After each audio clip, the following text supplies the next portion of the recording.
Assalamualaikum warahmatullahi wabarakatuh. Hai anak-anakku semuanya, bagaimana kabar kalian hari ini?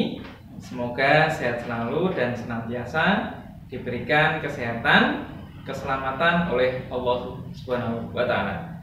Anak-anakku semuanya, sebelum hari ini kita memulai materi IPA, mari kita sama-sama membaca basmalah terlebih dahulu. Bismillahirrahmanirrahim. Pada materi IPA kali ini kita akan membahas tentang organ pencernaan manusia dan fungsinya, serta gangguan dan cara mencegah gangguan pada sistem pencernaan manusia. Sebelum kita lanjut untuk mengetahui materi hari ini, mari kita simak apa saja organ-organ pencernaan pada manusia. Nah, anak-anak semuanya, organ-organ pencernaan pada manusia yang pertama adalah mulut. Kemudian lanjut kerongkongan. Setelah di kerongkongan, makanan akan disimpan di dalam lambung.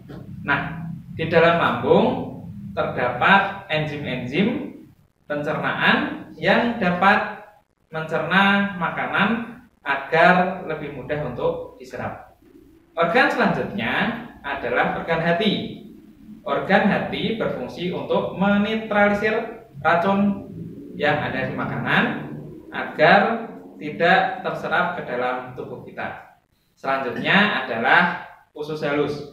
Di dalam usus halus, makanan akan diserap dan juga akan terjadi proses pencernaan kimiawi. Dan selanjutnya adalah usus besar.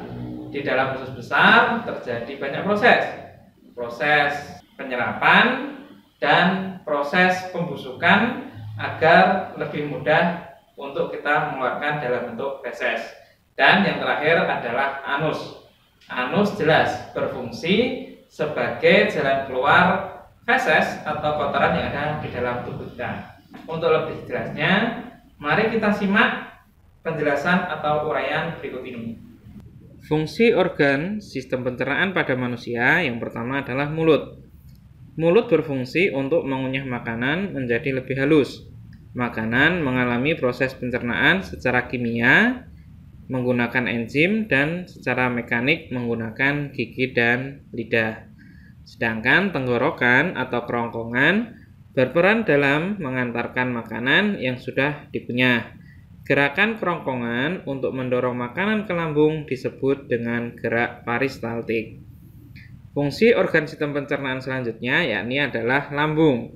Lambung berfungsi sebagai tempat penyimpanan makanan sementara, kemudian mencerna dan menghancurkan makanan dengan bantuan enzim pepsin dan enzim renin.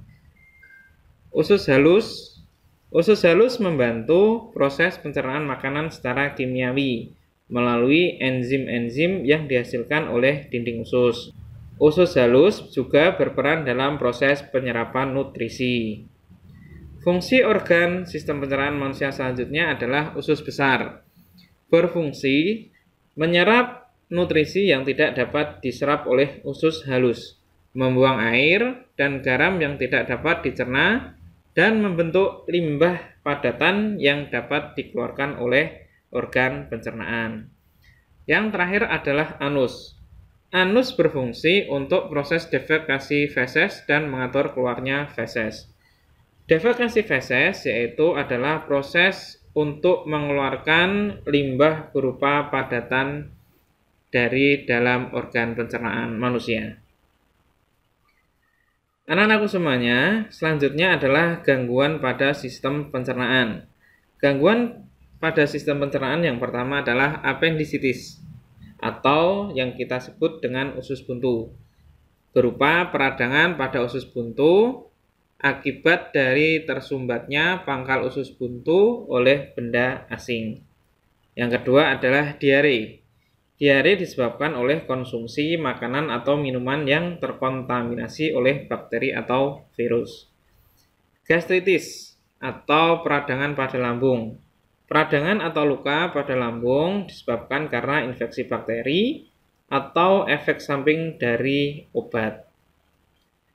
Yang keempat adalah sembelit. Sembelit adalah kondisi di mana seseorang kesulitan untuk melakukan buang air besar.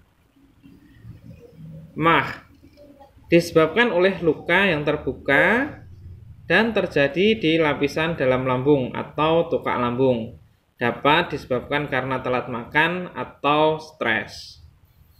Hepatitis akibat dari virus hepatitis yang masuk melalui makanan dan air.